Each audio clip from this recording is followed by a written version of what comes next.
जय हिंद दोस्तों, मैं रोहित कुमार राठौर आप सभी का हार्दिक स्वागत करता हूं हमारे परिवार द एग्ज़ाम टॉपर्स में। आज की हमारी क्लास में मध्य प्रदेश का टॉपिक रहेगा मध्य प्रदेश में वर्षा। मध्य प्रदेश में जो वर्षा ऋतु का आगमन है वह कब से कब तक होता है?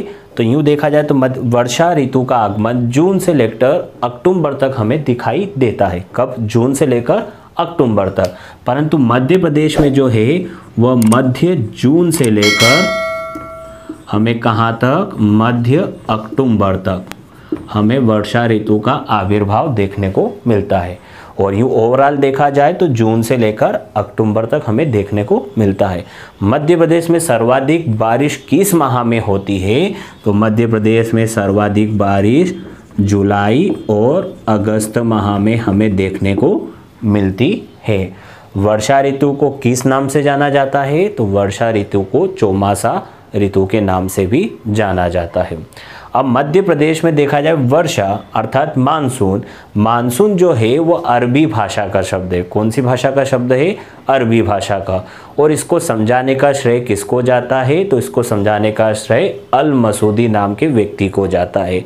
और मध्य प्रदेश में जो मानसून होता है वो दक्षिणी पश्चिमी मानसून होता है। कौन सा मानसून होता है? दक्षिणी पश्चिमी मानसून होता है, अर्थात दक्षिण पश्चिम मानसून। और दक्षिणी पश्चिमी मानसून की कितनी शाखाएं हैं? तो वो दो शाखाएं हमें देखने को मिलती है। एक देखने को मिलती है अरब सागर की और एक देखने को मिलती है हमें बंगाल की खाड़ी की। तो देखा जाए दक्षिणी पश्चिमी मानसून की कितनी शाखाएं हैं? दो शाखाएं, एक है बंगाल की खाड़ी की और एक है अरब सागर की। अब दक्षिणी पश्चिमी मानसून की उत्पत्ति कैसी होती है? सभी को पता है कि ग्रीष्म काल में स्थल पर तापमान अधिक होता है जल की अपेक्षा। अर्थात ग्रीष्म काल अर्थात देखा जाए गर्मी के समय स्थल भाग जल्दी गर्म हो जाता है जल की अपेक्षा। तो स्थल जल्दी गर्म भी हो जाता है तो जल्दी ठंडा भी, और पानी देर से गर्म होता है तो देर से ठंडा भी।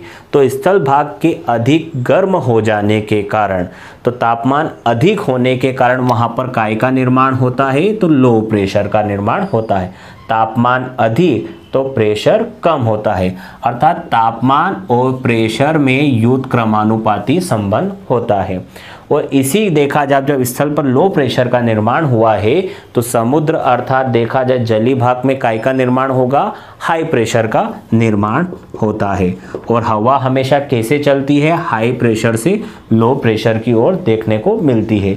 तो अब जब हवा समुद्र से स्थल की ओर चलती है तो उसमें पर्याप्त मात्रा में आर्द्रता होती है, अर्थात नमी ह्यूमिडिटी होती है, जिसके कारण देखा जाए तेज गर्जना होती है, बादल गरजने लगते हैं और मानसून का विस्फोट सा प्रारंभ हमें देखने को मिलता है। वो कब देखने को मिलता है? जून से लेकर हमें अक्टूबर तक देखने को मिलता है। अब दक्षिणी पश्चिमी मानसून की जो अरब सागर वाली शाखाएं हैं इसकी भी हमें 3 शाखाएं देखने को मिलती है। केरल शाखा, मुंबई शाखा और गुजरात शाखा। ये कितनी शाखाएं हो गई? इसकी भी 3 शाखाएं। एक तो केरल शाखा, एक मुंबई शाखा और एक गुजरात शाखा। अब देखा जाए दक्षिणी पश्चिमी मानसून मध्य प्रदेश में किस प्रकार से बारिश करवाता है और उसकी कौन सी शाखा मध्य प्रदेश में सर्वाधिक बारिश कराती है? तो मध्य प्रदेश में दक्षिणी पश्चिमी मानसून की दोनों शाखाएं बारिश करवाती है। अरब सागर वाली जो शाखा है वो मध्य प्रदेश का जो पश्चिमी हिस्सा है, जिसे मालवा का, चाहे आपका उज्जैन, रतलाम, नीमच वाला क्षेत्र है, वहाँ पर कौन सी शाखा से बारिश होती है? अरब सागर वाली शाखाएं से बारिश होती है। और बंगाल की खाड़ी वाले कौन से क्षेत्र से? तो मध्य प्रदेश का पूर्वी हिस्सा और उत्तर पूर्वी हिस्सा, उससे किस शाखा से बारिश होती है? तो बंगाल की खाड़ी की शाखा से बारिश होती है। और मध्य प्रदेश में सबसे अधिक किस शाखा से बारिश होती है? तो मध्य प्रदेश में सबसे अधिक बंगाल की खाड़ी की शाखा से बारिश हमें देखने को मिलती है। अब देखा जाए जो स्थान समुद्र तल से जितना अधिक दूर होगा तो वहाँ पर आर्द्रता धीरे धीरे कम होने लगती है। अर्थात समुद्र तटीय क्षेत्रों पर आर्द्रता अधिक होती है तो वहाँ बारिश अधिक होती है। तटीय क्षेत्र से जैसे ही हम धरातल की ओर आते हैं तो ह्यूमिडिटी की मात्रा कम होने लगती है और तापमान अधिक होने के कारण उतनी अधिक वर्षा नहीं हो पाती है। तो इसी कारण मध्य प्रदेश को हम वर्षा की दृष्टि से 4 भागों में हमने बांटा है। और वो 4 भाग कौन कौन से हैं? तो सबसे पहला भाग लेते हैं सबसे अधिक वर्षा वाला भाग। मध्य प्रदेश में जो सबसे अधिक वर्षा है वह कहाँ होती है? तो मध्य प्रदेश में सबसे अधिक वर्षा पंचमढ़ी, मंडला, बालाघाट, सीधी और महादेव पर्वत पर हमें देखने को मिलती है। कौन कौन सी जगह पर? पंचमढ़ी, ओके, दूसरा क्या हो गया? मंडला, तीसरा बालाघाट, चौथा सीधी और पांचवा महादेव पर्वत पर हमें देखने को मिलती है। तो मध्य प्रदेश में सबसे अधिक वर्षा इन 5 स्थानों पर हमें देखने को मिलती है। और वर्षा कितनी होती है? 125 से लेकर 150 सेंटीमीटर या उससे भी अधिक हमें वर्षा देखने को मिलती है। और दूसरा पॉइंट आता है औसत से अधिक वर्षा। तो औसत से अधिक वर्षा हमें कहाँ देखने को मिलती है? बैतूल, छिंदवाड़ा, होशंगाबाद, सिवनी, नरसिंहपुर आदि जिलों में हमें क्या देखने को मिलती है? औसत से अधिक वर्षा। तो औसत से अधिक वर्षा अर्थात कितनी? 100 से लेकर 125 सेंटीमीटर हमें यहाँ वर्षा देखने को मिलती है। मध्य प्रदेश की ओवरऑल औसत वर्षा कितनी है? तो मध्य प्रदेश की ओवरऑल एक औसत वर्षा कितनी है? 112 सेंटीमीटर है। कितनी है? 112 सेंटीमीटर है। अब तीसरा स्थान आता है औसत वर्षा। औसत वर्षा हमें कहाँ देखने को मिलती है? सागर, दमोह, रीवा, पन्ना, रीवा, पन्ना, सतना, दतिया, ग्वालियर आदि जगह हमें क्या देखने को मिलती है? औसत वर्षा हमें देखने को मिलती है। और औसत वर्षा क्या होती है? तो औसत वर्षा होती है 75 से लेकर 100 सेंटीमीटर तक हमें यहाँ पर वर्षा देखने को मिलती है। मध्य प्रदेश में सबसे कम वर्षा कहाँ होती है? तो मध्य प्रदेश में सबसे कम वर्षा हमें मालवा के पठार में देखने को मिलती है। इसके अंतर्गत नीमच, मंदसौर, रतलाम, उज्जैन, आगर मालवा, शाजापुर आदि जिले आते हैं और यहाँ पर हमें कम वर्षा देखने को मिलती है। और जो कितनी होती है? 50 से लेकर 75 सेंटीमीटर तक हमें यहाँ वर्षा देखने को मिलती है। अब ये तो होगी मानसून की बात।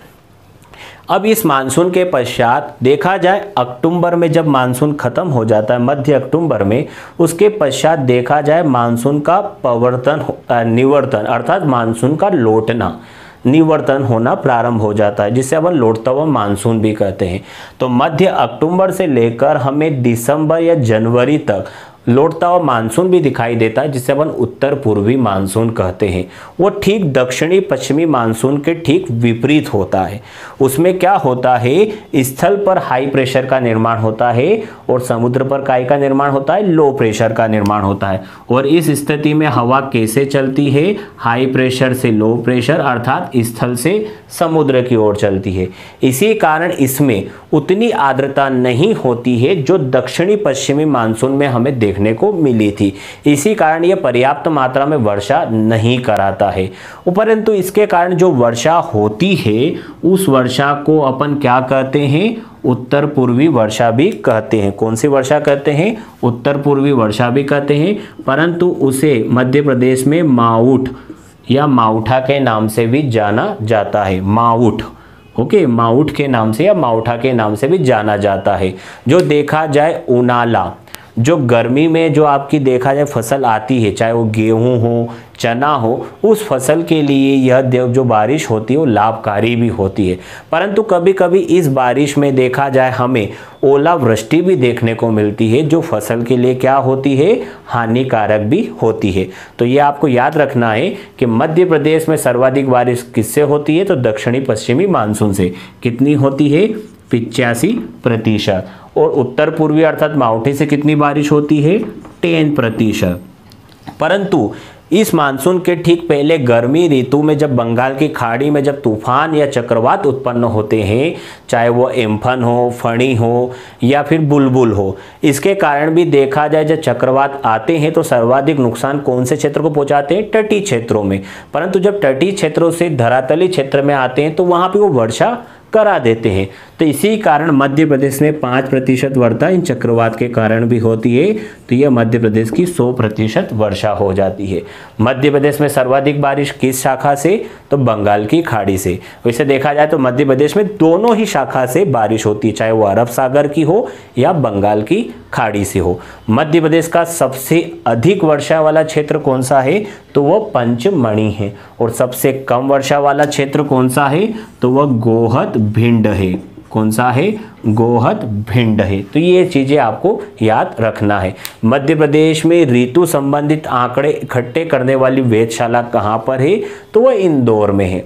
और मध्य प्रदेश की सबसे अत्याधुनिक वेधशाला, आधुनिक वेधशाला का निर्माण हाल ही में देखा जाए मध्य प्रदेश के उज्जैन जिले के डोंगला गांव में किया गया है, और जिसका नामकरण प्रसिद्ध खगोल शास्त्री जो गुप्त काल के थे वराहमिहिर, उनके नाम पर किया गया है, जिसका देखा जाए उद्घाटन 2013 में किया गया था। मिलते हैं हम हमारी नेक्स्ट क्लास में, तब तक के लिए घर पे रहें, स्वस्थ रहें। Thanks for watching. भारत माता की जय।